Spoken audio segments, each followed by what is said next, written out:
So I have like 9 tattoos. I have mostly little tattoos. I've got a medium-sized tattoo. I've got one right on my arm right here that I can't really show off at this angle. I've got a giant phoenix on my calf. I love tattoos. I always have. I love big, colorful tattoos. That's kind of my jam. And my husband and I this weekend have been watching Ink Master. Now, Ink Master is an awesome show. I have actually watched like almost all the seasons before my husband got into it, and we literally yesterday spent the entire day sitting on the couch in my living room watching a full season of Ink Master from start to finish. It was the best. It was a little much towards the end, but we had committed to the full season and we got through it and it was awesome. And as we've kind of been doing this, I've been thinking about, I've always wanted a sleeve. Always, always, always. And I knew I always had to get myself into a position where I was like working for myself to get the sleeve that I wanted. And I want a big, big, colorful sleeve all along this arm where it's all about like space and the universe and spirituality. And I finally, after watching Ink Master for like 3 straight days, I finally bit the bullet and I reached out to a tattoo artist that's local, but he's like really, really good, like really good. And so I'm going to start planning my sleeve. I'm not going to be getting it anytime in the near future because this particular tattoo artist is so good that he is literally booked out like 8 months in advance. So I'm going to have to wait a little while, but it's worth it. If I'm going to put something on my body permanently that is that large, I want it to be the right person doing it. But I bring this up because yesterday while we were watching Ink Master, I tweeted kind of in jest that colorful tattoos were obviously going to be considered racist because you can't really do them on darker skin. And I was instantly greeted with a whole bunch of articles about how, yes, color tattoos are already considered racist. And so I of course, I want to make sure I'm being my best anti-racist little activist. And before I get my brightly colored sleeve, I want to make sure I understand my own whiteness and why I am a racist for getting a giant color tattoo. So I thought we would read this article and have a little bit of a reaction to it. And I can learn how I am a racist by wanting a really big, colorful tattoo of the universe. I'm sure you guys are all on the edge of your seats for this one. So we're going to read this article and we're going to learn what's what. But before we get into that, if you enjoy this type of content with SJW crazy nonsense, woke nonsense, all this stuff, I mock a lot of this stuff on my channel. I post content almost every single day where I'm talking about news, politics, culture, stupid articles like this. If you enjoy it, please consider subscribing to my channel, giving it a thumbs up, leaving a comment below. Let me know how many tattoos you have and what you want to get next, even if it's colorful and you're obviously racist for doing it. All this helps my channel grow, and I greatly appreciate it. All right, let's take a look. Whiteness in tattooing and how to solve for it. We look at ways to fix issues of racism within the tattoo industry and offer advice on tattooing darker skin tones. The beautiful thing about harsh realities is when people come together to evolve the world, others and themselves for the better. During the recent Black Lives Matter protest, and even before, various industries have been rightfully pinpointed as hotspots for systemic racism, including the tattoo industry.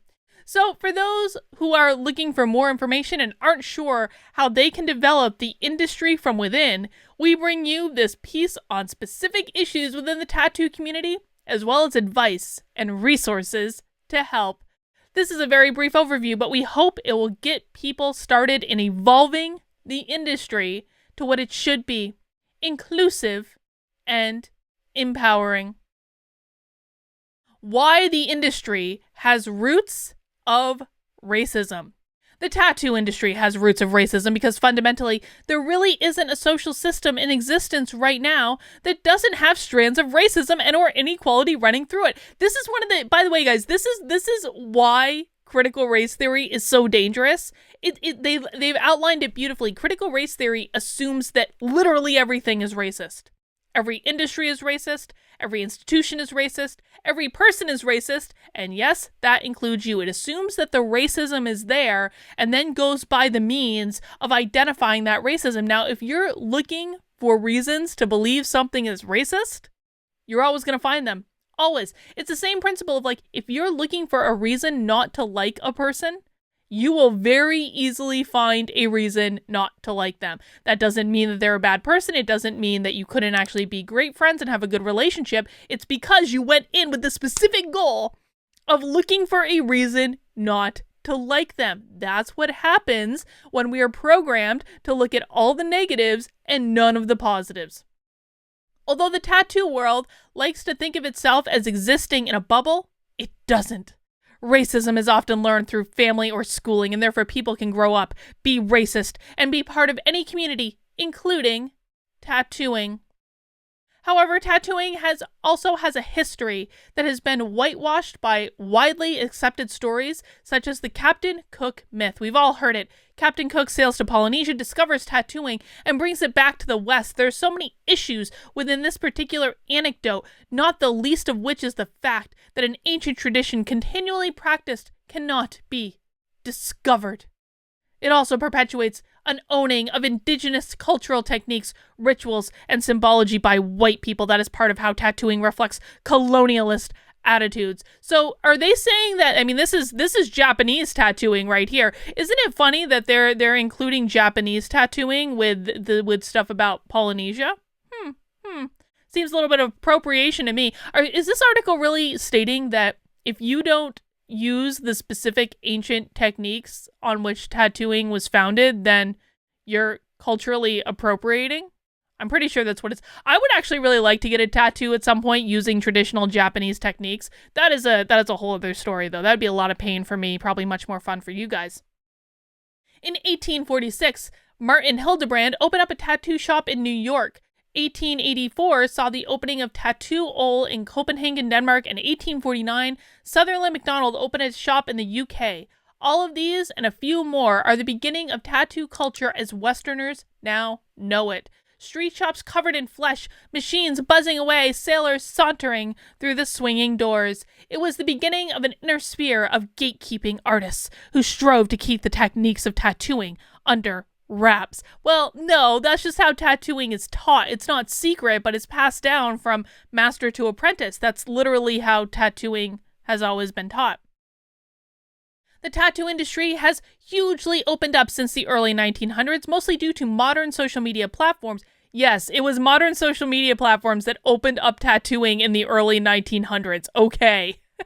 But gatekeeping still heavily affects Black, Indigenous, mixed, and people of color who are not represented, accepted, or supported within the tattoo industry. The lack of diversity is a reflection of greater society. It helps illustrate how smaller pockets of underground culture often still uphold damaging systems or ideologies by manifesting the same behaviors of the mainstream. Now, I want you to notice something.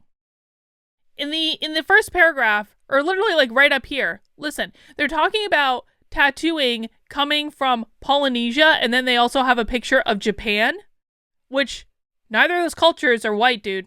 Neither of those cultures are white. And then they're talking about how tattooing systemically keeps out people of color. I'm sorry, 2 paragraphs above you showed the origins of tattooing, and they ain't white. What can you do about this particular issue of racism within tattooing? The main key is educating yourself and others. Sometimes that means having difficult conversations with coworkers or employers. Oh yeah, I'm sure tattoo artists are going to be open to conversations identifying their inherent racism.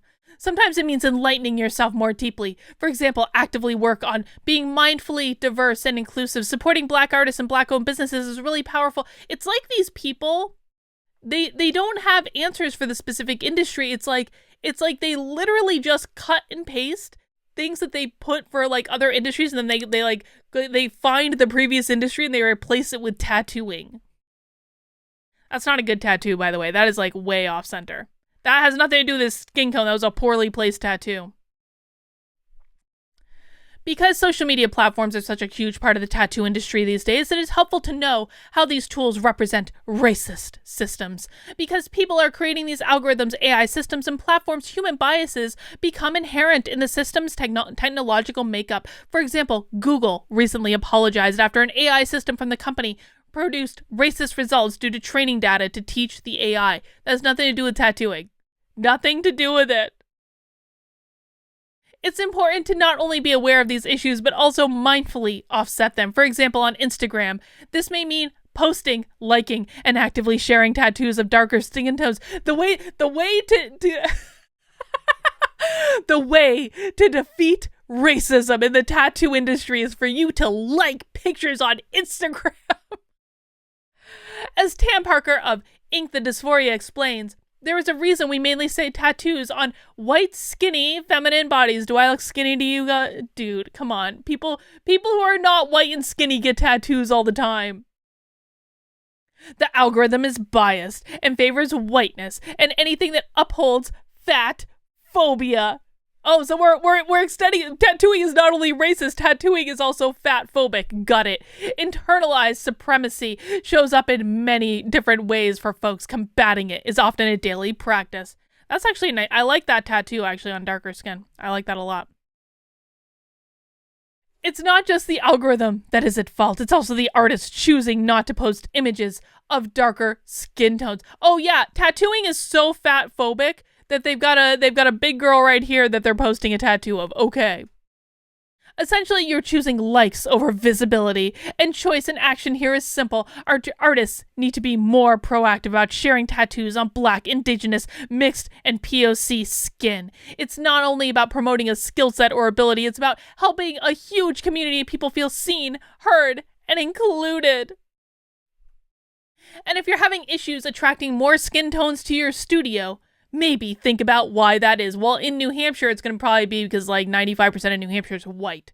Many studios make sure to actively promote that they are for everybody and every skin tone. They promote safety and inclusivity. They don't just make these as performative statements. They actively evolve and educate themselves for the betterment of their community. As actual or perceived gatekeepers of the tattoo industry, white tattooers are culpable for the issues within the trade and have a major responsibility to empower diversity within tattooing. Another huge aspect of social media's impact on racism in tattooing comes down to photo filters. Yes, photo filters are why tattooing is racist. While removing red is a widely accepted standard, this can often desaturate many skin tones. For darker melanin, this can mean a significant whitewashing. Whether a subconscious choice or not, many people are choosing feed aesthetics over visibility for BIMPOC. Oh God, we've expanded the acronym now. It's not even just BIPOC anymore. I don't even know what the M stands for. Forgoing whitewash photo filters or using less desaturation may seem like a small change, but it has huge impact. At the end of the day, making people feel less included is a huge responsibility of actually making... I think I just said less included. At the end of the day, making people feel more included is a huge responsibility of the industry, shops, artists, and communities at large. All of our small changes, our direct actions, help evolve the whole tattoo industry into a healthy, empowering approach. Below is a really perfect example of photo filter misuse. The client's original hues look dark, but by the third picture, the skin tone has become almost completely white. Well, yeah, because you're upping the contrast, but, the point is to show off the art, man. Like, whatever. These people are crazy. This photo is racist because it has better contrast so you can better see the art. Yes, that's beautiful too, actually, though. I actually prefer that one to that one. One of the very large impacts Also, how much do you want to bet? How much do you want to bet? How much do you want to bet they found this middle photo on Instagram and purposefully applied the filter to it to make their point? How much do you want to bet this was actually what the artist originally posted and not this? That's why they're not linking over to it, because the artist probably originally posted this beautiful color one where you can see her skin tones, and they were like, we need to find an example of a tattoo artist whitewashing a person of color. And so they did this for the purpose of their article. I would bet you all the money in my bank account. I don't necessarily need to know how to tattoo darker skin tones. Let's see. I guess maybe we can learn a thing or two. One of the very large impacts traditional gatekeeping tactics has had on the industry is that many artists simply are not trained or educated on tattooing darker skin tones. Many tattooists incorrectly think that tattooing on clients of color means digging the ink in further, causing trauma to the skin. The color isn't possible, and the design needs to be extremely simple. Okay, just based on my layperson's watching of a metric F ton of Ink Master over the weekend, I don't think that that's true. None of that is true. There are plenty of resources out in the world. Blah, blah, blah. Something guide to tattooing on darker skin tones. Download, share it. Share all this stuff about tattooing on darker skin tones. Yeah, your best bet is by simply reading this guide. Okay, whatever, blah, blah, blah. Tattooing of all things should be inclusive. This is an ancient practice, spanning all cultures and countries. It is an art form we use to embrace our bodies and to visually express ownership of ourselves. It is a community where we can find chosen family and understanding. Where we embrace belonging, where we can continually grow and learn. Everyone deserves that, so do your part. All of these little steps and changes, founded in kindness, compassion, altruism, and love, enable revolutionary change. And that's it. That's how... that is not a simple tattoo.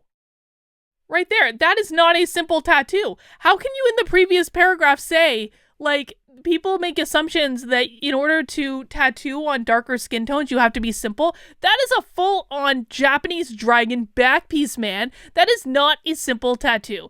Whatever. I'm still getting my sleeve anyway. I don't really care what these people think. I'm gonna get the biggest, best, most beautifully colored sleeve in the history of sleeves, and I'm not gonna feel the least bit racist for it. Alright guys, that's all I've got for right now. I'll see you soon.